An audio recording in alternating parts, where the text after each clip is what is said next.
நெருக்கப்பட்டோம் மடிந்திடாமல் கர்த்தர் நம்மை காத்ததாலே அவர் நல்லவர், அவர் கிருபை, அவர் நல்லவர், அவர் வல்லவர், அவர் கிருபை என்றும் உள்ளதே.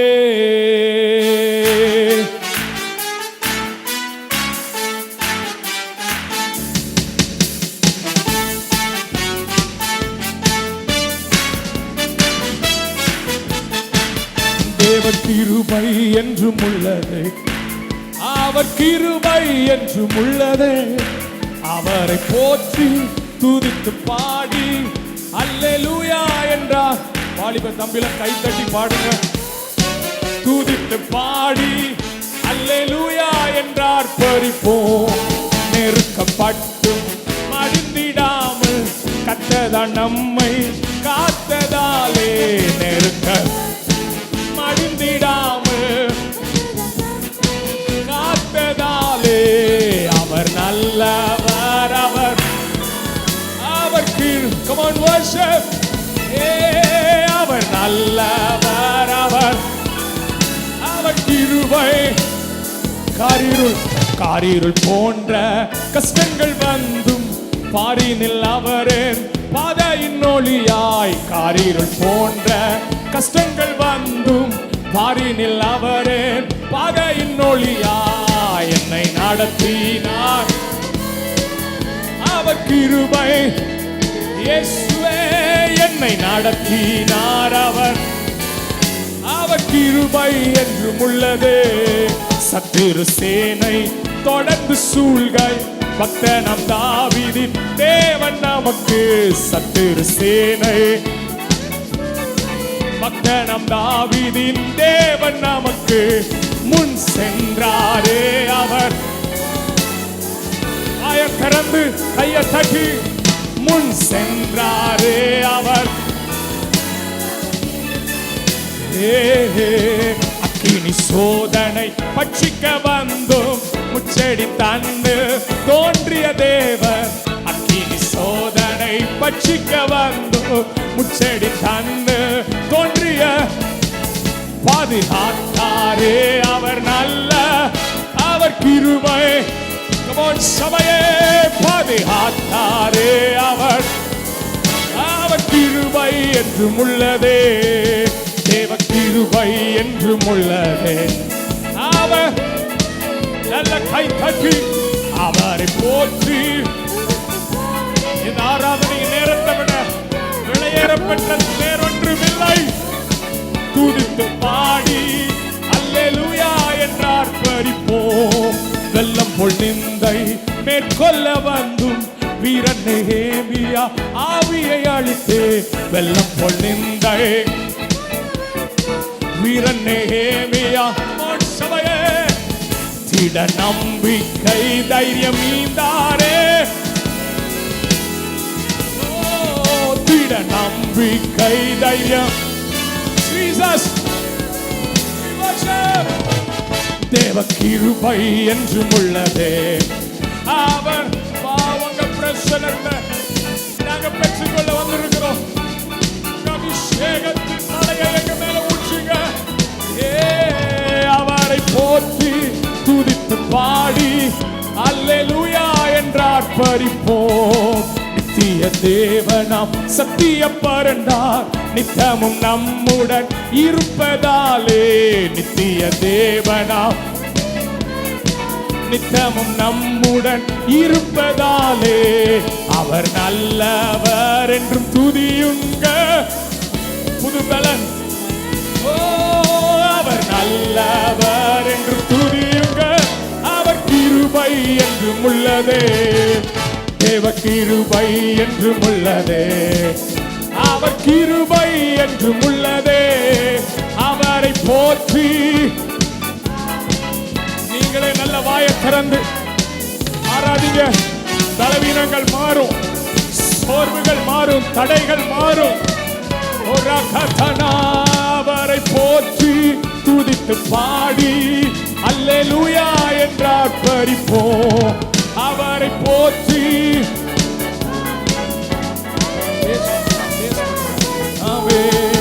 பாதுகாத்தாரே அவர். நல்ல 2 கை தட்டி பாதுகாத்தார் சொல்லுங்க. முன் சென்றாரே, எல்லாரும் முன் சென்றாரே அவர். நல்ல வாய திறந்து முன் சென்றாரே அவர். இப்ப சொல்லுங்க, என்னை நடத்தினார், என்னை நடத்தினார் அவர்.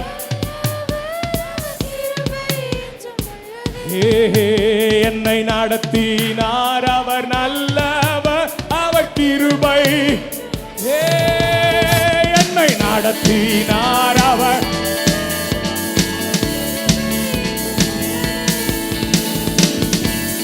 நடத்துனீங்களப்பா, என் குடும்பத்தை நடத்துனீங்களே, எங்க பிள்ளைகளை நடத்துனீங்களே. என்னை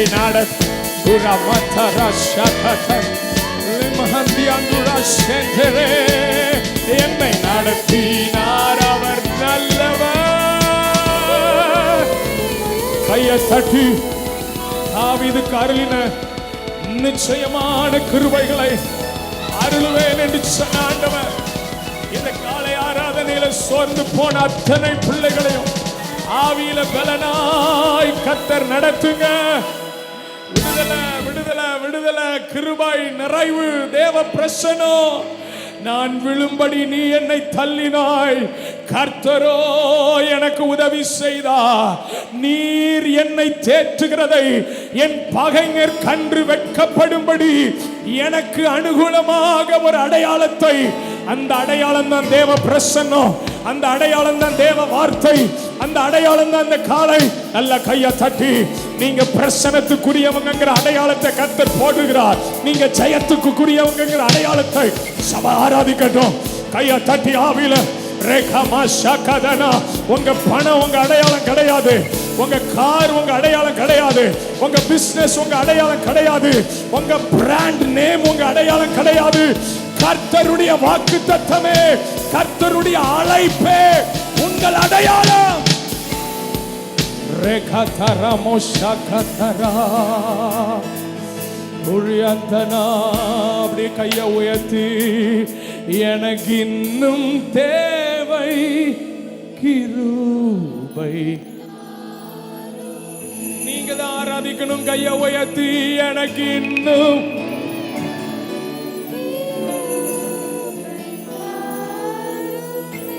நீங்க இல்லைன்னா வாழ முடியுமா? நீங்க கூட இல்லைன்னா ஊழியம் செய்ய முடியுமா? நீங்க இல்லைன்னா வாழ முடியுமா? நீங்க கூட இல்லைன்னா ஊழியம் செய்ய முடியுமா? நீங்க இல்லைன்னா நான் வாழ முடியாது. நீங்க கூட இல்லைன்னா ஊழியம் உடைத்தீ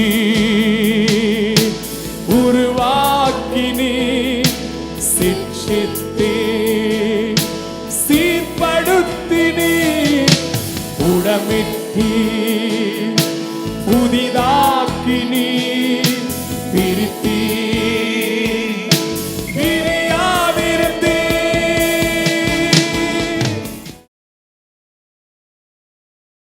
கொஞ்ச நேரம் கர்த்தருடைய வசனத்தை நாம் தியானிப்போம். கர்த்தர் நமக்கு இந்த மாதம் கொடுத்த வாக்குத்தத்தம் தானியேல் 6ஆம் அதிகாரம் அதனுடைய 28ஆம் வசனம். தானியேலின் காரியம் ஜெயமாய் இருந்தது என்று நாம் தியானித்து கொண்டிருக்கிறோம். நம்முடைய காரியங்கள் எல்லாவற்றிலும் கர்த்தர் நமக்கு ஜெயம் கொடுக்கிற ஆண்டவர். ஆமென் சொல்லுங்க. நமக்கு ஜெயத்தை கொடுக்கிற ஆண்டவர் நம்மோடு கூட இருக்கிறார். இந்த மாதம் எல்லாவற்றிலும் ஜெயத்தை தருகிற ஆண்டவர். நாம் எப்போதும் தோல்விகளை விரும்புகிறவர்கள் அல்ல, நாம் எப்போதும் ஜெயத்தில் தான் கொண்டாடுகிறவர்கள். தோல்வியை யாரும் கொண்டாட மாட்டோம், ஜெயத்தை தான் நாம் கொண்டாடுவோம். கர்த்தர் இந்த மாதம் வியாபாரங்கள், வேலைகள், ஊழியங்கள் எல்லாவற்றிலும் கர்த்தர் நமக்கு ஜெயத்தை தருவாராக. ஆமென் சொல்லுங்க. இந்த 6ஆம் அதிகாரத்தில் தானியேல் எதிலெல்லாம் ஜெயம் பெற்றார், எதிலெல்லாம் அவர் ஜெயிக்கும்படி ஆவியானவர்களுக்கு உதவி செய்தார், எது நிமித்தம் அவர் ஜெயத்தை பெற்றார் என்று சொல்லி வாசித்தோம். விசேஷித்த ஆவி உடையவன், உண்மை உள்ளவனாய் இருந்தான், ஜெபம் இடைவிடாமல் தேவ சமூகத்தில் ஜெபிக்கிறவனாய் இருந்தான், இடைவிடாமல் கர்த்தரை ஆராதிக்கிறவனாய் இருந்தான், மனுஷர்களுக்கு முன்பாக நீதிகேடு செய்யவில்லை, ராஜாவாகிய உமக்கு முன்பாகவும் நான் நீதிகேடு செய்யவில்லை. அவன் தேவன் பேரில் விசுவாசம் வைத்தான். அங்கே தரியராஜா காலையிலிருந்து அவர் விடிய காலம் வரைக்கும் தானியேலை தப்புவிக்கிறதற்கு எவ்வளவோ பிரயாசப்பட்டாலும் ஒரு பிரயாசமும் அவனுக்கு கை கூடி வரலை. ஏன்னா கர்த்தர் அவனை தப்புவித்து இந்த தானியேலின் தேவனை அற்புதங்களையும் அடையாளங்களையும் செய்யத்தக்க ஜீவனுள்ள தேவன் என்று ஒரு புறஜாதியான ராஜா எழுதணும். அதுதான் உண்மையான ஜெயம். ஆமென். அந்த ஜெயத்தை தான் கர்த்தர் தானியேலுக்கு கொடுத்தார். நம்முடைய வாழ்க்கையில் சில நேரம் போகிற சிங்கக்கெபிகளோ, சில நேரம் போகிற அக்கினி சூளைகளோ, சில நேரம் போகிற வனாந்தரங்களோ, ஏன் இன்னும் எனக்கு விடுதலையும் ஜெயமும் வரலை அப்படிங்கிற கேள்விகள் வரலாம். இவங்க எனக்கு நினைச்சா உதவி செஞ்சிருக்கலாமே, என் ஃபேமிலி எனக்கு நினைச்சா இவங்க ஹெல்ப் பண்ணியிருக்கலாமே, ஏன் கர்த்தர் அவங்கள தடை பண்ணி போட்டா, ஏன் அவங்கள கர்த்தர் மறக்க பண்ணினார்? யோசேப்பை பானபாத்திரக்காரனுடைய தலைவன் 2 வருஷம் மறந்து போனான், ஏன் மறக்க வைத்தா? சில ஆளை வைத்து நமக்கு உதவி செய்கிறதோ, சில நபர்களை வைத்து தேவன் நமக்கு லிஃப்ட் பண்ணி விடுறதோ சில நேரம் ஆண்டவர் விரும்புகிறது இல்லை. ஏன்னா மகிமை கர்த்தருக்கு வருகிறதற்காக, அந்த மகிமையின் அளவு மேன்மையாக இருப்பதற்காக சில நேரம் மனிதர்களை கர்த்தரை பிளாக் பண்றார். அப்படிப்பட்ட மனிதர்கள் உங்கள் லைஃப்ல வந்திருப்பாங்க. நம்ம அவங்கள பார்த்து கொஞ்ச நேரம் கோவப்பட்டிருப்போம், எரிச்சலாயிருப்போம், இந்த ஆளெல்லாம் நமக்கு உதவி செய்யலேன்னு. கர்த்தருக்கு ஸ்தோத்திரம் பண்ணுங்க. இந்த மாதிரி ஆட்கள்லாம் நமக்கு உதவி செய்யாததுக்காய் தோத்திரம். ஏன்னா அப்பந்தான் கர்த்தருடைய கரம் இறங்கி வந்து நமக்கு ஜெயத்தை தரும். சத்தமா அல்லேலூயா. சரி, 2வது நாம் தியானித்தோம் 2 சாமுவேலின் புஸ்தகம் 8ஆம் அதிகாரத்தினுடைய 6ஆம் வசனத்தில் தாவீது எங்கெல்லாம் போனானோ, டேவிட் wherever he went, அவனுக்கு எல்லாவற்றிலும் கர்த்தர் அவனை காப்பாற்றினார் என்று தமிழ் வேத புத்தகத்தில் இருக்கிறது. ஆனால் மூல பாஷையில தாவீது எங்கெல்லாம் போனானோ கர்த்தர் அவனுக்கு ஜெயத்தை கொடுத்தார். விக்டரி என்று போடப்பட்டிருக்கிறது. நம்முடைய வாழ்க்கையில எங்கெல்லாம் போகிறோமோ கர்த்தர் நமக்கு ஜெயம் கொடுக்கிற தேவனாய் இருக்கிறார். பழைய ஏற்பாட்டில் ஏதாவது ஒரு காரியத்தில் ஜெயம், ஆனால் புதிய ஏற்பாட்டில் தேவன் நமக்கு முற்றும் ஜெயம் கொடுக்கிறவர். நமக்கு ஜெயம் கொடுக்கிற தேவனுக்கு ஸ்தோத்திரம். அல்லேலூயா. முற்றிலும் ஜெயத்தை கர்த்தர் நமக்கு இந்த மாதம் எல்லா இடங்களிலும் நமக்கு ஜெயம் கொடுத்து நம்மை ஆசீர்வதிப்பாராக. தாவீது பல இடங்களுக்கு போனான். அது ஒரு பெரிய லிஸ்டே இருக்கு, எங்கெங்கெல்லாம் போனார் என்பது ஒரு லிஸ்ட் இருக்கு. ஆனா கடந்த வாரம் ஒரு காரியத்தை உங்களுக்கு முன்பாக சொன்னேன். சிக்லாக்குக்கு அவன் புறப்பட்டு போனான். சிக்லாக்குக்கு போய் கர்த்தர் அவனுக்கு ஒரு பெரிய ஜெயத்தை கொடுத்தார் என்பதாக. சிக்லாக்குக்கு அவன் போன போது 3 காரியத்தில் அவனுக்கு கர்த்தர் ஜெயத்தை தந்தார் என்பதாக. கிஸ்ரியர், அமலேக்கியர். கெசூரியர் அப்படின்னா பார்வையில ஜெயம், அகந்தையான பார்வையில ஜெயம் என்று அர்த்தம். கெஸ்ரியர் என்றால் பிரிவினையின் ஆவியிலிருந்து ஜெயம் என்று அர்த்தம். அமலேக்கியர் என்றால் சண்டை பண்ணுகிறவர்கள் மத்தியில் ஜெயம். சண்டை காரியத்தில் எப்போதும் வார்லைக்கராக இருக்கக்கூடாது, சண்டை பண்ணுறவங்களா இருக்கக்கூடாது, எப்போதும் எதையாவது பிரச்சனையை கிளப்பி விடுற ஆளாவே நம்முடைய லைஃப் இருக்கக்கூடாது. அந்த காரியத்திலிருந்து தாவீதுக்கு கர்த்தர் ஒரு பெரிய ஜெயத்தை கொடுத்தார் என்று வாசித்தோம். இந்த அமலேக்கியரை ஜெயித்ததற்கு பின்பாக சிக்லாக்குல எல்லாவற்றையும் அவன் திருப்பி கொண்டான். கர்த்தர் நம்ம இழந்ததை எல்லாவற்றையும் திருப்பி தருவாராக. செவ்வாய்க்கிழமை குடும்ப ஆசீர்வாத கூடுகையில் 3 காரியம் சொன்னேன். வேதம் சொல்லுகிறது யோவாப், அபிசாய், ஆசகேல். இந்த செரியாவின் குமாரராகிய இந்த 3 பேர் என்னிலும் பலவான்களாக இருக்கிறார்கள். எங்கெல்லாம் போனானோ கர்த்தர் தாவீதுக்கு ஜெயத்தை கொடுத்தவர். ஆனால் 3ஆம் அதிகாரம் 2 சாமுவேல் 3ஆம் அதிகாரத்தில் தாவீது சொல்லுகிறார், நான் அபிஷேகம் பண்ணப்பட்டவனாய் இருந்த போதிலும் இந்த செரியாவின் குமாரராகிய இந்த 3 பேர் என்னிலும் பலவான்களை என்னை மேற்கொள்றாங்க, என்ன ஜெயம் எடுக்கிறதுக்கு போராடுறாங்க. யார் இந்த செரியான்னு சொல்லி நான் கடந்த நாட்களில் காண்பித்தேன். தாவீதுனுடைய சகோதரி. யாரு? தாவீதுனுடைய சகோதரி. தங்கச்சி பிள்ளைகள் தான் இந்த 3 பேர், யோவாப், அபிசாய், ஆசகேல். அப்ப தாய் மாமாவை மருமகன் போராடுறான். மாமா கூட தாய் மாமா கூட மருமகன் போராடுறான். பலவந்தம் பண்ணுகிறான், என்னை விட மேற்கொள்ளுகிறார்கள் என்பதாக 3 காரியம் சொன்னேன். ஆசகேல் என்று சொன்னால் பிடிவாதம், பொல்லாத காரியங்களில் குற்றம் சாட்டுவதில் பிடிவாதம் பிடிக்கிறது. சில காரியத்தில் அடமண்ட் ஸ்பிரிட். வாலிப பிள்ளைகள், சிறு பிள்ளைகள் எனக்கு வாங்கி தந்தாதான் முடியும் நிற்கிறது. பிடிவாத குணமே இருக்கக்கூடாது. ஆமாம், இவனை தான் கெட்டுவேன், அவளை தான் கெட்டுவேன், கெட்டு அப்புறம் சட்டியாக சுமப்பேன், செங்கலாக சுமப்பேன். சில ஆள்லாம் அடம் பிடிக்கணும், கெட்டினா இவனை தான் கெட்டுவேன், கெட்டினா இவளை தான் கெட்டுவேன். கெட்டுங்க, வாழ்க, கர்த்தர் உங்களை ஆசீர்வதிப்பாராக. நம்ம அடம் பிடிக்கக்கூடாது. பிடிவாதம் என்றைக்குமே நம்முடைய லைஃப்பில் இருக்கக்கூடாது. இயேசுவை குற்றம் சாட்டுகிறதற்கு ஜனங்கள் பிடிவாதமாக குற்றம் சாட்டிக்கிட்டே இருந்தாங்களாம். பிடிவாதமாக குற்றம் சாட்டுகிறது. பொல்லாத காரியத்தில் பிடிவாதம் கொள்ளாதிருங்கள். அது தன் இச்சையின்படியே செய்ய போராடும் போடப்பட்டிருக்கிறது. அதனால நமக்கு பிடிவாதம் இருக்கக்கூடாது. 2வது யோவா, பழிவாங்குகிற ஆவி. பழிவாங்குகிற சுபாவம் நம்முடைய வாழ்க்கையில் வரவே கூடாது. நமக்கு விரோதமாக செஞ்சவங்க, நமக்கு விரோதமாக பேசினவங்க யாராக இருந்தாலும் பழி வாங்குகிறது கர்த்தருக்குரியது. சமாதான காலத்தில் யோவா அப்னேரை கொலை செய்தான் என்று வேதம் சொல்லுகிறது. அதனால சமாதான காலத்தில் பழியை வாங்குறாங்க. நம்ம பழி வாங்குற எண்ணமே நமக்குள்ள வெஞ்சன்ஸே நம்ம மனசில் வச்சுக்கிட்டே இருக்கக்கூடாது. வைராக்கியம்.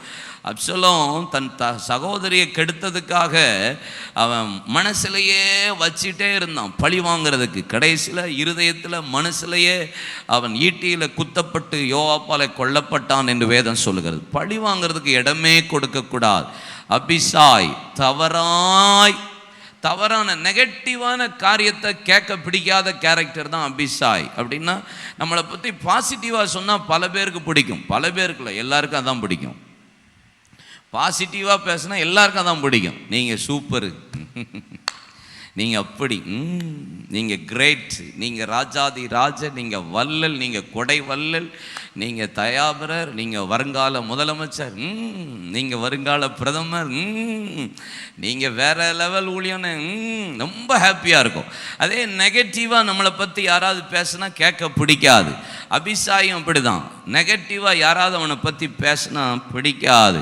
சிமேயை தூற்றிக்கொண்டே வந்தபோது அதை கேட்க பிடிக்காம தாவீதுகிட்டே சொல்கிறான், இந்த நாயை கொன்றட்டா அப்படின்னு. தாவீது சிம்பிளாக ஒரே ஒரு ஸ்டேட்மெண்ட், எனக்கு ஜெயம் வரணும்னா இந்த ஆள் தூசிக்கிறத கர்த்தரே கட்டளையிட்டு இருப்பார், ஆனால் இந்த தீமை நிமித்தம் எனக்கு நன்மை வரட்டும் சொல்கிறவன் தான் ஜெயம் பெறுகிறவன். இந்த 3 பேர் அவனை மேற்கொள்ளுகிறார்கள் என்று சொன்னாலும் வேதவசனம் சொல்லுகிறது, திரும்ப எருசலேமுக்குள்ள வருகிறான்.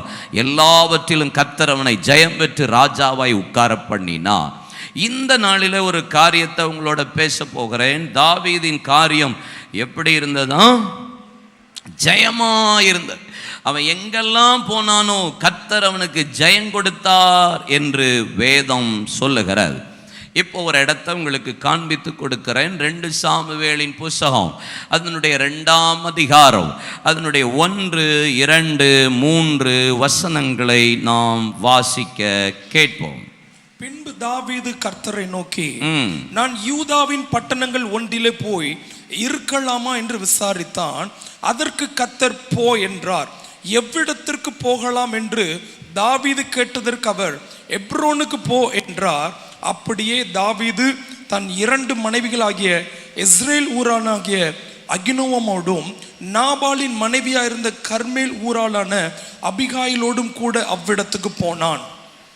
ஹல்லேலூயா.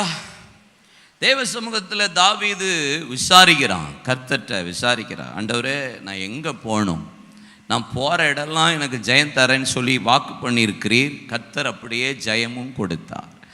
அவன் எங்கே போகலான்னு ஆண்டவர்கிட்ட விசாரிக்கிறான். கர்த்தரிடத்திலிருந்து ஜெயத்தை விரும்புகிறவன், தன்னுடைய வாழ்க்கையில் எல்லா இடங்களிலும் ஜெயத்தை எதிர்பார்க்கிறவன் முதலாவது கர்த்தரிடத்தில் விசாரிப்பான், கர்த்தரிடத்தில் கேட்பான், எங்கே போகணும் ஆண்டவரே அப்படின்னு சொல்லிட்டு. ஆமென். எத்தனை பேருக்கு ஜெயம் வேணும்? எத்தனை பேருக்கு விக்ட்ரி வேணும்? மாம்சமும் மனதும் போனது போல இருக்கக்கூடாது. பேதுரு சொல்கிறாரு, நான் இள வயதாக இருந்தேன், இப்போ முதிர் வயதாக இருக்கேன். இள வயதாக இருந்தேன், இப்போ முதிர் வயதாக இருக்கிறேன். நான் இள வயதாக இருந்தபோது நான் இஷ்டத்துக்கு அலைந்தேன், நான் முதிர் வயது உள்ளவன் ஆன போதோ, அவரே சொல்கிறாரு, என் அறையை வேறொருவர் வந்து கட்டுறான். என் அறையை யார் கட்டுறா? நான் இஷ்டத்துக்கு இருந்தபோது என் இஷ்டத்துக்கு ட்ரெஸ்ஸை போட்டேன், என் இஷ்டத்துக்கு முடி வெட்டினேன், என் இஷ்டத்துக்கு பேண்ட்டு போட்டேன், என் இஷ்டத்துக்கு சட்டை போட்டேன், என் இஷ்டத்துக்கு முடி வெட்டினேன், என் இஷ்டத்துக்கு மண்டையில் கோடு போட்டேன், ரோடு போட்டேன் இளம் வயதில். ஆனால் இப்போ முதிர் வயதாய் மாறிட்டேன். இப்போ வேற யாரோ எனக்கு வந்து அறைய கட்டுறாங்க. அதுவும் அவர் சொல்கிற ஸ்டேட்மெண்ட் என்ன, எனக்கு பிரியமே இல்லாத இடத்துல கொண்டு போய் தான் விடுறாங்க. இங்கே பாருங்க, ஆவிக்குரிய வாழ்க்கையில் மாத்திரம் ஒன்றை தெரிஞ்சுக்கோங்க, உங்களுக்கு பிடிக்கிறதெல்லாம் ஆண்டவருக்கு பிடிக்கணும்னு எதிர்பார்க்கக்கூடாது. திரும்பி சொல்கிறேன், பக்கத்தில் ஆள் கையை பிடிச்சி சொல்லுங்கள், உங்களுக்கு பிடிக்கிறதெல்லாம். இவருங்க ரொம்ப இந்த பாடம் சொல்கிற மாதிரி சொல்லக்கூடாது. உங்களுக்கு பிடிக்கிறதெல்லாம் ஆண்டவருக்கு பிடிக்கும் என்று நீங்கள் நினைக்கக்கூடாது, அப்படி சொல்லக்கூடாது. கையை பிடிச்சி உங்களுக்கு பிடிக்கிறதெல்லாம் ஆண்டவருக்கு பிடிக்குன்னு நினைக்கிறீங்க, அதெல்லாம் பிடிக்காது, சும்மா. நம்ம லைஃப்பில் மேக்சிமம் எனக்கு பிடிச்சதெல்லாம் கர்த்தருக்கு பிடிக்கணும், எனக்கு எதெல்லாம் ஆசையோ அதெல்லாம் ஆண்டவருக்கு நடக்கணும், ஆண்டவர் செய்யணுங்கிற நினைப்பு தான் நம்முடைய லைஃப்பில் இருக்கும். என்னைக்கு கர்த்தருடைய பிள்ளைகள் ஒன்று அறிந்து கொள்ளுங்க, இயேசுவின் இரத்தத்தினால கழுவப்பட்டு அவருடைய ஆவினால தாகம் தீர்க்கப்பட்டு பிதா குமாரன் பரிசுத்த ஆவி நாமத்தினால ஞானஸ்நானத்தை மூழ்கி எடுத்த தேவ பிள்ளைகளுக்கு நான் சொல்கிறேன், அபிஷேகத்தை பெற்ற பிள்ளைகளுக்கு நான் ஒரு வார்த்தை சொல்கிறேன், என்னைக்கு கர்த்தருடைய சித்தத்தின்படி வாழ உங்களை அர்ப்பணிக்கிறீங்களோ அன்னைக்கே ஒன்று அறிந்து கொள்ளுங்க, நமக்கு சில நேரம் பிடிக்காத காரியத்தை தான் ஆண்டவர் நம்முடைய வாழ்க்கையில் செய்வார், அனுமதிப்பார். அப்பொழுது தான் ஜெயத்தை கர்த்தர் நமக்கு தருவார். நல்ல கையை தட்டி கர்த்தரை ஸ்தோத்திரம் பண்ணுங்க. ஹல்லேலூயா, ஹல்லேலூயா. ராகேல ரொம்ப பிடிச்சது யாக்கோபுக்கு, லேயால பிடிக்கவே இல்லை. ஆனால் லேயால் பிடிக்காத லேயாலோடு அவன் வாழ்க்கை நடத்தின போதுதான் யூதாவை கர்த்தர் புறப்பட பண்ணினார். யூதாவின் நிமித்தம் இயேசுவையே கர்த்தர் புறப்பட பண்ணி சத்துருவின் தலையை நசுக்கிறதற்கு ஜெயம் எடுக்க உதவி செய்தார். சில நேரம் நம்மளை பிடிக்காத காரியத்தை தான் நம்மளை செய்ய வைப்பா. கர்த்தருடைய பிள்ளைகளே, ஊழியக்காரர்களே, ஊழியத்துக்கு அர்ப்பணிக்கப்பட்டவர்களே, தேவ ஜனமே, பிடிச்சதை எல்லாத்தையுமே ஆண்டவர் செய்ய வைப்பார். இல்லை, சில நேரம் பிடிக்காத இடத்துக்கு கூட்டு போவா, சில நேரம் பிடிக்காத நபரோட ஒப்புரவாகும்படி செய்வா, சில நேரம் பிடிக்காத ஆளோடு கரங்கோத்து நடக்க சொல்லுவா, பிடிக்காத ஆளோடு போய் உட்கார்ந்து பேசுன்னு சொல்லுவா, பிடிக்காத இடத்துக்கு போன்னு சொல்லுவா.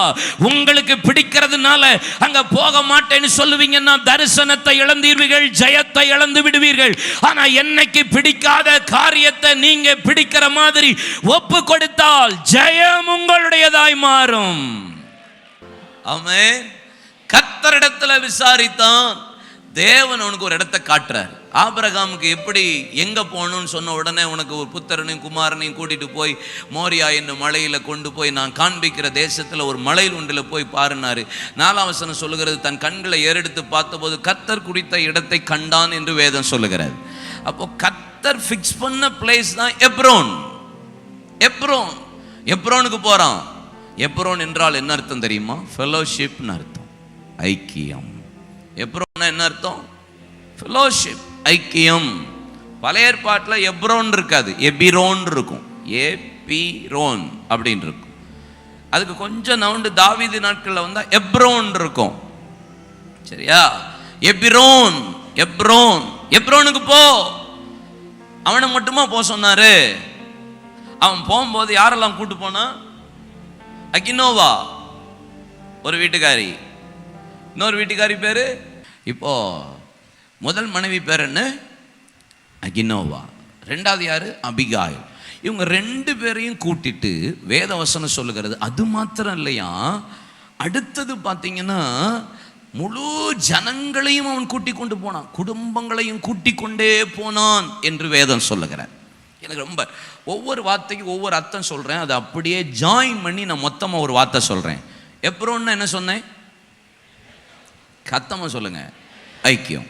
அகினோவான்னா என்ன மீனிங் தெரியுமா? என் சகோதரன் பிரியமானவன், என் சகோதரி பிரியமானவன். அகினோவான மீனிங் என் சகோதரன் பிரியமானவன், என் சகோதரன் இனிமையானவன் அப்படின்னு அர்த்தம். அபிகாயில் அப்படின்னு அர்த்தம் என்ன தெரியுமா? அபிகாயில்னா தேவன் பிரியப்படுகிறார்னு அர்த்தம். அபிகாயில்னா என்ன? தேவன், என் தேவன் பிரியமா இருக்கிறார்னு அர்த்தம். இன்னொரு மீனிங் இருக்கு, சந்தோஷமான ஊற்றுன்னு அர்த்தம். என் தேவன் சந்தோஷப்படுகிறார்னு அர்த்தம். இப்போ இந்த மூணு வேர்டையும் அப்படி ஒன்று போல சேருங்க. ஐக்கியம், என் சகோதரர் இனிமையானவர், தேவன். இப்போ மூணு வேர்டையும் சேருங்க. நீங்கள் ஐக்கியமா இருந்தால், சகோதரர் சகோதரிகள் உங்களுக்கு இனிமையானவர்களா மாறினால், தேவன் உங்க மேல பிரியமா இருப்பார், சந்தோஷமா இருப்பார். That's all. நீங்க ஃபெல்லோஷிப்ல இருந்தீங்கன்னா, அதனால தான் சங்கீதம் 133 சங்கீதத்தை இன்னைக்கு வாசித்தோம். சகோதரர்கள் ஒருமித்து வாசம் பண்ணுகிறது எத்தனை நன்மையும் எத்தனை இன்பமுமாய் இருக்கிறது. அது ஆரோனுடைய சிரசில் ஊற்றப்பட்டதும் தாடியில் மடிகிறதுமாய் அவனுடைய அங்கிகளின் மேல் இறங்குறதுமான நல்ல தைலத்துக்கு ஒப்பாய் இருக்கிறது. அது எர்மோன் மேலும் சீயோன் பர்வதங்களின் மீதும் ஆமென் பனிக்கு ஒப்பாய் இருக்கிறது. அங்கே கர்த்தர் என்றென்றைக்கும் வாசமாய் இருப்பார். அங்கே ஜீவனையும் ஆசீர்வாதத்தையும் தேவன் கட்டளையிடுவார். எங்க கட்டளையிடுவா? Join together. இணைஞ்சிருக்கும் போதுதான் கர்த்தர் ஜீவனையும் ஆசீர்வாதத்தையும் கட்டளையிடுவா. இணைஞ்சிருக்கும் போதுதான் கர்த்தர் ஜெயத்தை கட்டளையிடுவா. ஐக்கியம். ஒண்டியாய் விழுகிறவனுக்கு ஒருவனாய் படுத்திருந்தால் சூடுண்டாகுமா? மூப்பரினுள் அறுபடாது. அப்படின்னா எவ்வளவுக்கு எவ்வளவு நீங்கள் ஐக்கியத்தோடு இருக்கிறீர்களோ அவ்வளவுக்கு அவ்வளவு கர்த்தர் நமக்கு ஜெயத்தை தருகிற தேவனா இருக்கிறார். தேவன் வலது கையை உயர்த்துங்க, உயர்த்துங்க, ஜோம் பண்ணுங்க, ஒரு நிமிஷம் ஜோம் பண்ணுங்க. ஐக்கியம். சகோதரர்கள் எங்களுக்கு இன்பமா மாறட்டும், சகோதரிகள் எங்களுக்கு இனிமையானவர்களா மாறட்டும். நாங்கள் ஐக்கியப்பட சந்தோஷப்பட தேவனதில் பிரியப்படுகிறார், தேவனதில் விரும்புகிறார். ஹல்லேலூயா. தாவீது ரெண்டு பேரை மட்டும் இல்ல, முழு ஜனங்களையும் குடும்பம் குடும்பமாய் அழைத்து கொண்டு போனானா. ஆனா நீங்க வேதத்தை வாசிச்சு பாருங்க, தாவீதின் மீது கல்லெறிஞ்ச கூட்டம், தாவீதின் மீது ஏளனமா பேசின கூட்டம், தாவீத பேலியாளின் மகனேன்னு சொன்ன கூட்டம். ஆனா அந்த கூட்டத்தையும் மன்னித்து அவர்களையும் கையை கோர்த்து அவங்களையும் இணைத்து கொண்டு குடும்பமாய் அவர்களை கூட்டிக் கொண்டு எப்ரோனுக்கு சுற்றூரில் குடியேறினான் என்று வேதம் சொல்லுகிறாரு. அப்படின்னா என்ன அர்த்தம் தெரியுமா? மன்னிக்கிற இடத்துல மன்னித்து, மறக்க வேண்டிய இடத்துல மறந்து, ஆண்டவர் சமூகத்தில் உங்களுக்கு விரோதமாக செய்தவர்கள், உங்களை பகைத்தவர்கள், உங்களுக்கு விரோதமாக ஏளனம் பேசினவர்களை, பிதாவே இவர்களுக்கு மன்னியும், இவர்கள் இன்னதென்று செய்கிறார் என்று தெரியாமல் செய்கிறார் என்று எப்படி இயேசு சொன்னாரோ, எப்படி ஸ்தேவான் சொன்னாரோ, இந்த காலை ஆராதனையில நீங்கள் ஜெயம் எடுக்க வேண்டுமானால் நீங்கள் சகோதரர்கள் உங்களுக்கு இனிமையானவர்களாய், சகோதரிகள் உங்களுக்கு இனிமையானவர்களாய் மாறும்போது, ஐக்கியப்படும் போது தேவன் சந்தோஷப்படுவார், ஜெயம் உங்களுடையதாய் மாறும். அல்லேலூயா. இருக்கமா? சில ஆளுக்கு கூட சில நேரம் ஐக்கியப்படவே முடிய மாட்டேங்குது. நான் அதையும் சொல்கிறேன். சில வசனங்களை மாத்திரம் உங்களுக்கு வேகமாக சொல்லிட்டு நான் ஜெபிக்க விரும்புகிறேன். கர்த்தர் நம்மை ஆசீர்வதிப்பாராக. 2 சாமுவேல் 3 18, 19, 20, 21 மெதுவாக வாசிங்க. நீங்கள் அப்படியே கவனிங்க. இதை இப்போதும் அப்படி செய்யுங்கள். என் தாசனாகிய தாவீதின் கையினால் என் ஜனமாகிய இஸ்ரவேலை பெலிஸ்தியரின் கைக்கும் அவர்களுடைய எல்லா சத்துருக்களின் கைக்கும் நீங்கள் ஆக்கி ரட்சிப்பேன் என்று கர்த்தர் தாவீதை குறித்து சொல்லியிருக்கிறாரே என்றான்.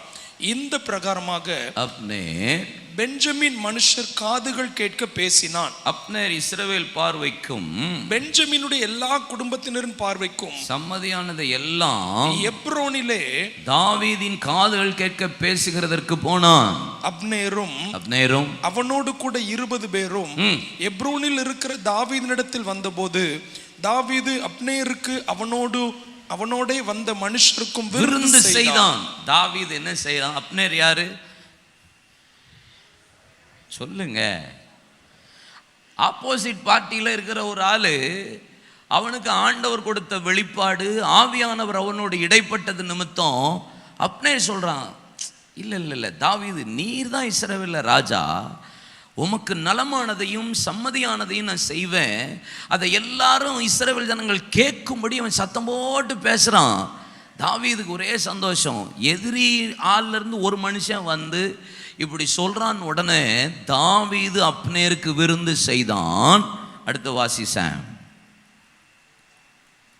பின்பு அப்னேர் தாவீதை நோக்கி, நான் எழுந்து போய் இஸ்ரவேலரை எல்லாம் உம்மோடு உடன்படிக்கை பண்ணும்படிக்கு சொல்றான். இஸ்ரவேல்ல எல்லாரும் உம்மோடு உடன்படிக்கை பண்ணும்படி ராஜாவாகிய என் ஆண்டவனிடத்தில் சேர்த்து கொண்டு வருகிறேன். அதனாலே உம்முடைய ஆத்துமா அரசாள விரும்புகிற இடமெல்லாம் நீர்தான் அரசாளுவீர் என்றான். அப்படியே தாவீது அப்னேரை அனுப்பிவிட்டான். அவன் சமாதானத்தோட போனான்.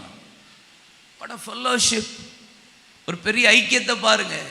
தீர்க்க தரிசனத்தின் ஆவியை பெற்றவனை போல அப்னேர் பேசுறான். ஆவியில வெளிப்பாட பெற்றவனை போல அப்னேர் பேசுறான். தாவீது, நீர் தான் இஸ்ரவேலை ஆளுகிறவர், நீர் தான் அரசாட்சி செய்வீர், எங்கெல்லாம் போறீரோ அங்கெல்லாம் உமக்கு ஜெயம், நீர் தான் அங்க ஆளுவீர். அதுல எந்த மாற்று கருத்து இல்லை. இஸ்ரவேல் ஜனங்கள் காது கேட்க நான் சத்தமா பேசுறேன். தாவீது ஆச்சரியம். சத்துருவின் பாளையத்திலிருந்து ஒரு மனுஷன் வந்து எனக்கு சமாதானம் பண்ணும்படி பேசுறானா? வா உட்காந்து சாப்பிடுவோம், வா உட்காந்து சந்தோஷமா ஐக்கியப்படுவோம், வா உட்காந்து ஒன்னா உட்காருவோம் அப்படி சொல்லி அவனை ஆசீர்வதித்து அவனை சமாதானத்தோடு அனுப்பினான். ஆனா யோவாப்புக்கோ இது அறிவித்த போது அப்னேரை பின்தொடர்ந்து போய் அவனை தந்திரமாய் கொலை செய்தான் என்று வேதம் சொல்லுகிறது. பிசாசு எப்பயுமே ஐக்கியப்பட விட மாட்டான். ஆனா கர்த்தருடைய பிள்ளைகள் எப்போது நீங்கள் ஐக்கியப்பட விரும்பணும். சத்துருவின் பாளையத்திலிருந்து ஒருத்தன் வந்து நம்ம கூட வந்து பேசுறான். அவனுக்கு தெரியுது அவன் சத்துருவின் பாளையத்தில் உள்ளவன், சத்துரு கூடயே இருக்கிறவன் என்பது தெரிந்தாலும் நோ ப்ராப்ளம். அவன் வந்து கர்த்தருடைய வார்த்தை பேசுறானா, நீங்க உடனே ஐக்கியப்படுகிறதற்கு உங்கள் இருதயத்தை திருப்புங்க. எப்ரோனில அவன் சகோதரர்கள் ஒருமித்து வாசம் பண்ணுகிறது தேவனுக்கு சந்தோஷமா இருந்தது. நீங்க சந்தோஷப்படுங்க, சத்ருவா நினைக்காதீங்க. ஆனா யோவாப் அவனை சத்ருவாவே பார்த்தான். தம்பியை கொண்டுட்டானேன்னு சத்ருவாவே பார்த்து கடைசியில் அவனை பழி வாங்கினான். நீங்கள் சத்ருவா பார்க்காதீங்க, பக்கத்தில் ஆளை பார்த்து சொல்லுங்க. சத்துருக்களையும் ஸ்நேகிக்க தான் கர்த்தர் நமக்கு சொல்லியிருக்கிறாரு. சத்துருக்களையும் ஸ்நேகிக்க தான் கர்த்தர் நமக்கு சொல்லி கொடுத்துருக்கிறாரு. இயேசு அதை தான் நமக்கு கற்றுக் கொடுத்துருக்கிறா. இந்த ஐக்கியப்பட்டால் நான் சொல்கிறேன், ஜெயம் உங்களுடையதாய் மாறும். அல்லேலூயா. 2 சாமுவேல் 2ஆம் அதிகாரம் 11ஆம் வசனம் பாருங்களேன். தாவீது எப்ரோனில யூதா கோத்திரத்தின் மேலும் ராஜாவாயிருந்த நாட்களில் இலக்கம் 7 வருஷமும் 6 மாதம். ஐக்கியப்படுற இடத்துல அவளை கர்த்தர் அவனை ராஜா, தெருவா ஊரா ஓடிட்டு இருந்தவனை எப்ரோன்ல கர்த்தர் ராஜாவாக அபிஷேகம் பண்ணினார் என்று வேதம் சொல்லுகிறது. அல்லேலூயா, ஆமென் சொல்லுங்க. கர்த்தர் நம்மை ஆசீர்வதிப்பாராக. ஆதியாகமம் 13ஆம் அதிகாரம் 18ஆம் வசனத்தை வாசிக்க கேட்போம். அப்பொழுது ஆபிரகாம் கூடாரத்தை பேர்த்து கொண்டு போய் எபிரோனில் இருக்கும் மம்ரேயின் சமபூமியில் சேர்ந்து குடியிருந்து அங்கே கர்த்தருக்கு ஒரு பலிபீடத்தை கட்டினான். ஆபிரகாம் எப்ரோன் தான் எபிரோன் இருக்கு ஆபிரகாம் நாட்கள்ல. அவன் மம்ரேயின் சமபூமியில போய் ஒரு பலிபீடம் கட்டி கர்த்தரை ஆராதித்தான், கர்த்தரை தொழுது கொண்டான் என்று வேதம் சொல்லுகிறது. இந்த 13ஆம் அதிகாரம் ஒரு பெரிய சம்பவம் இருக்கு. லோத்து அவன் வேதம் சொல்லுகிறது ஆபிரகாமோடே பிரயாணப்பட்டு வந்தவன். தன் சகோதரன் தன்னுடைய சித்தப்பா கையை பிடிச்சிட்டே கூட வந்த ஆளு. ஆபிரகாம் அழைக்கப்பட்டவன், விசுவாசம் உள்ளவன், அவன்தான் தரிசனத்தை பெற்றவன். ஆனால் லோத்துவோ பிரிந்து போகிறவன், இச்சையின்படி நடக்க விரும்புகிறவன், சகோதர சிநேகம் இல்லாதவன், உடனடி தீர்வை விரும்புகிறவன், உலகத்தில் உள்ளவைகளின் மீது நோக்கமாக இருக்கிறவன். அங்கே ஆபிரகாமின் மேய்ப்பருக்கும் லோத்திமின் மேய்ப்பருக்கும் வாக்குவாதம், சண்டை வந்தபோது விட்டு கொடுத்தான். ஈசாக்கும் அபிமெலேக்கரோடு வாக்குவாதம் பண்ணாமல் விட்டு கொடுத்தான். ஆபிரகாமுடைய கேரக்டர் ஈசாக்குக்குள்ள இருந்தது. அவன் விட்டு கொடுத்தான். சகோதர சிநேகத்தை ரொம்ப விரும்புகிறவன், ஐக்கியத்தை ரொம்ப விரும்புகிறவன் ஆபிரகாம். ஆனால் லோத்து அதை விருப்பம் இல்லாததுனால அவனை விட்டுட்டு போனா. கர்த்தர் அவனை பார்த்து சொல்றார், லோத்துவை விட்டு பிரிந்த பின்பு ஆபிரகாம் கர்த்தர் கண்களை ஏறெடுக்க சொல்லி வடக்கையும் தெற்கையும் கிழக்கையும் மேற்கையும் நோக்கி பார், நீ பார்க்கிற முழுவதையும் உனக்கு உன் சந்ததிக்கும் கொடுக்கிறேன்னு சொன்ன உடனே கர்த்தர் ஆபிரகாமின் ஆசீர்வாதத்தை அங்க காண்பிக்கிறார். எப்ரோனில் தேவ சமூகத்தில் பலிபீடம் கட்டி கர்த்தருடைய பாதத்தில் விழுந்து பலி செலுத்தினான் என்று வேதம் சொல்லுகிறது. இது கர்த்தரோட உள்ள ஐக்கியம். அல்லேலூயா சொல்லுங்க. கர்த்தரோட உள்ள ஐக்கியம். சில நேரம் கர்த்தரோட இருக்கிற ஐக்கியத்தை நம்ம பார்க்கணும். தேவனோடு இருக்கிற ஐக்கியம்.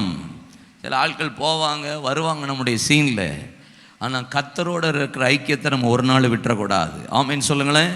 சில வசனங்களை மாத்திரம் வேகமாக சொல்கிறேன், இன்னும் நான் மெசேஜுக்கே போகலை. அதான் விஷயம். நான் ஏன்னா யோசபாத்தை பற்றி தான் பிரசங்கம் பண்ணணும்.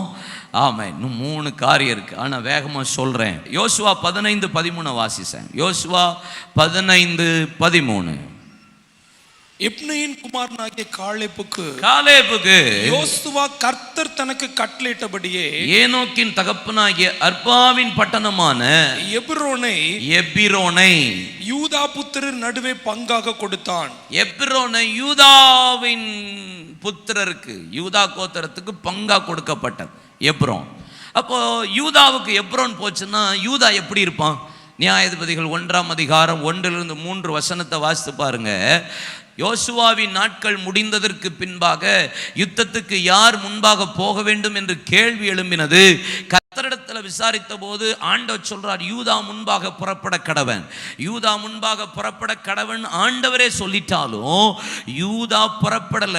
யூதா வெயிட் பண்ணி உட்கார்ந்துட்டு சிமியோனாகிய தன் சகோதரனுடைய பங்குக்கு வீதமாய் அவனை கூப்பிட்டு, 2 பேரும் நம்ம சேர்ந்து போவோம், நம்ம 2 பேரும் ஐக்கியப்பட்டுட்டா நம்ம சத்துருவை எளிதாய் ஜெயித்து கொள்ளலாம். காரணம் என்ன?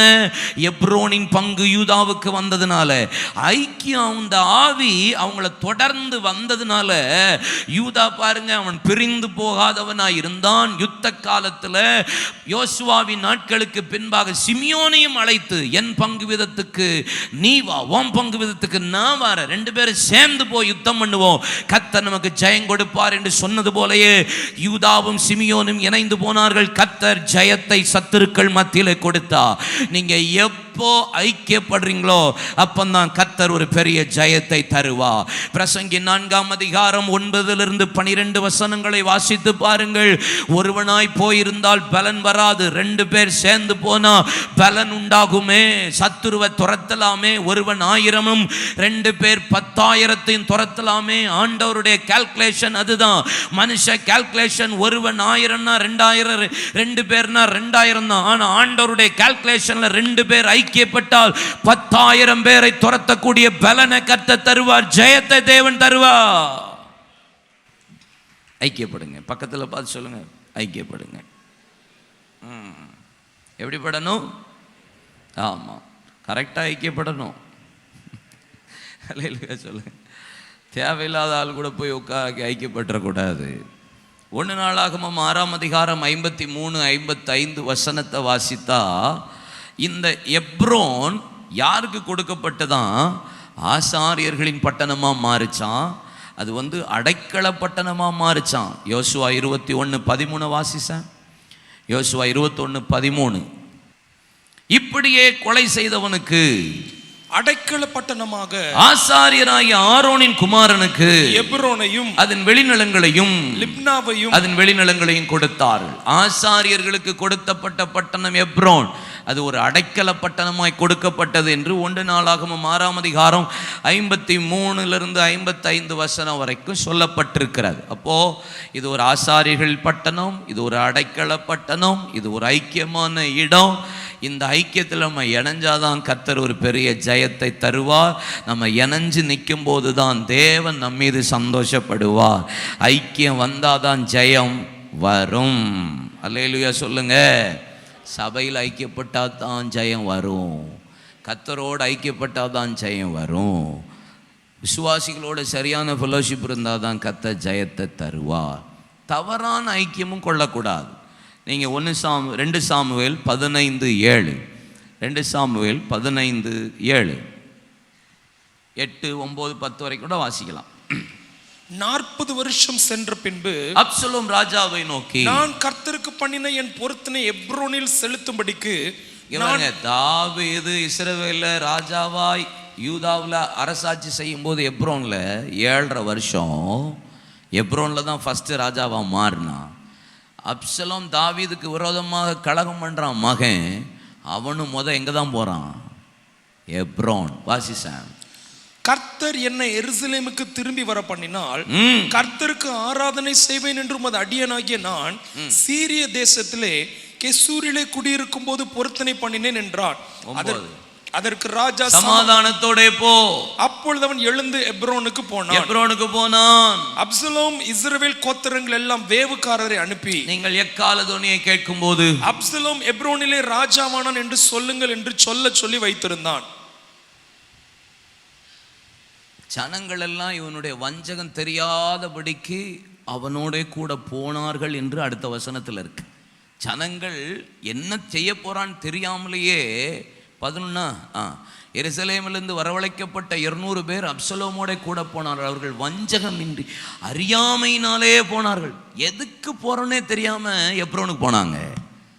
ஆனால் தாவீதுக்கு விரோதமா ஒரு ஐக்கியம் கூட்டுறான். இது தவறான ஐக்கியம். தாவீது கூட்டினது கரெக்டான ஃபெலோஷிப். அப்சலோம் கூட்டினது தவறான ஐக்கியம். எதுக்கு? தகப்பனுக்கு விரோதமாகவே எழும்பி ஐக்கியப்படுறான். தகப்பனுக்கு விரோதமாகவே கூட்டம் கூடுறான். கூட்டம் கூட போனதெல்லாம் எதுக்கு போனே தெரியாம போன கூட்டம். அறியாமையில் போனார்கள். அடிக்கப்படுற ஆட்டை போல கொண்டு போகப்பட்டார்கள். நம்ம யாரோட கூட இருக்கிறோங்கிறது ரொம்ப முக்கியம். அல்லேலூயா சொல்லுங்க. லூக்கா 23:12 பாருங்க. லூக்கா 23:12. முன்னே ஒருவருக்கு ஒருவர் பகைவராயிருந்த பிலாத்துவும் ஏரோதும் அன்றைய தினம் சிநேகிதனானார்களாம். எப்படி? முன்னே ஒருவருக்கு ஒருவர் பகைவரா. பிலாத்துக்கும் ஏரோதுக்கும் எள்ளு போட்டாலும் ஒட்டாது. இந்த குரூப்பு இயேசுவை போட்டு தள்ளுறதுக்காக, இயேசுவை சிலுவையில் தூக்குறதுக்காக 2 பேரும் கை கோத்துக்கிட்டாங்க. இதுதான் பொல்லாத ஐக்கியம். இந்த ஐக்கியத்துக்கு எச்சரிக்கையா இருக்கணும். அல்லேலூயா சொல்லுங்க.